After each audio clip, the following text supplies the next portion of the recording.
এখন 1টা বাজে, মেয়ে পড়ছিল তাই খুব মনে হচ্ছিল একটু মিষ্টি কিছু খাই, তো ফ্রিজে ছিল এই চকলেটটা, আনি অহনা নেই কিন্তু খাই আমি বেশি। তখন এখন এই রাত্রির 1টার সময় চকলেটটা খাবো। কালকেও খেয়েছিলাম, কালকে না পরশু দিন না। হা হা হা।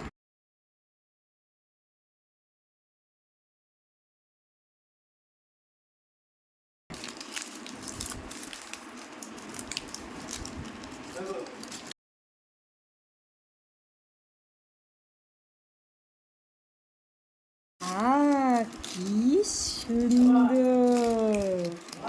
হ্যাঁ দাঁড়াও, যাচ্ছে। কি সুন্দর!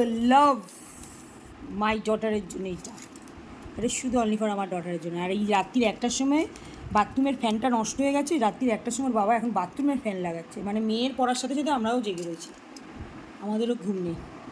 হ্যাঁ হ্যাঁ, এখন এই চকলেটটা আমরা খাবো। তোমরা কে কে ভালোবাসো অবশ্যই জানাবে। Tata, bye, good night.